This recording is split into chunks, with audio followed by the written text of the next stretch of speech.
आज महाराष्ट्र के मुख्यमंत्री देवेंद्र फडणवीस इन्होंने श्री क्षेत्र तुलजापुर धाराशिव में आज महाराष्ट्र की कुल स्वामिनी माता श्री तुलजा भवानी का भक्तिभाव से दर्शन किए और साथ ही पंढरपुर में भी आज श्री विठ्ठल रुक्मिणी मंदिर में विठू माऊली का एवं रखुमाई का मुख्यमंत्री देवेंद्र फडणवीस ने दर्शन किए।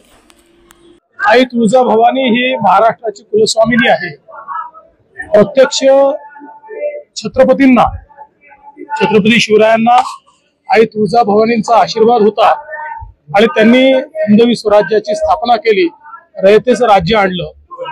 आमचे आराध्य दैवत छत्रपती शिवराय आहेत, त्यामुळे त्यांनी ज्या प्रकारे राज्यकारभार चालवणं आमच्याकडून अपेक्षित आहे तसाच राज्यकारभार चालावा हीच आईच्या चरणी प्रार्थना आहे आणि त्याकरता आईने आम्हाला आशीर्वाद द्यावा ही आईच्या चरणी प्रार्थना आहे। या निमित्ताने एक अतिशय चांगला विकास आराखडा आपण तयार केलेला आहे।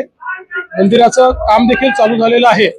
राणा जगजित सिंगजी यांनी स्वतः त्याच्यामध्ये खूप चांगलं लक्ष घातलेलं आहे। मला अपेक्षा आहे की पुढच्या 2 वर्षांमध्ये याचा पूर्णपणे कायापालट झालेला आपल्याला पाहायला मिळेल आणि अतिशय सुंदर अशा प्रकारचा सगळा परिसर आपल्याला पाहायला मिळेल।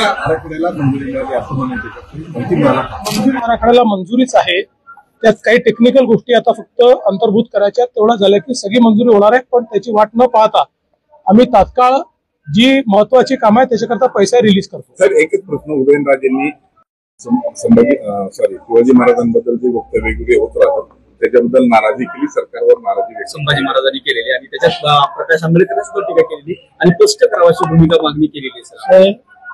छत्रपती शिवराय हे आमचे आराध्य दैवत आहेत आणि आम्ही छत्रपती शिवरायांचा मान सन्मान स्वाभिमान राहावा याकरता जे लागेल ते करेल। खरं म्हणजे उदयन महाराजांना निश्चित प्रश्न विचारण्याची अधिकार आहे आणि मला देखील ते भेटले आहेत। त्यांची अपेक्षा एवढीच आहे की अशा प्रकारे जे करतात त्यांना कडक शासन झालं पाहिजे, ते आम्ही निश्चितपणे करू आणि त्यासोबत छत्रपतींच्या वंशजांना जे पुरावे मागतात त्यांच्यावरही तेवढंच कडक शासन झालं पाहिजे।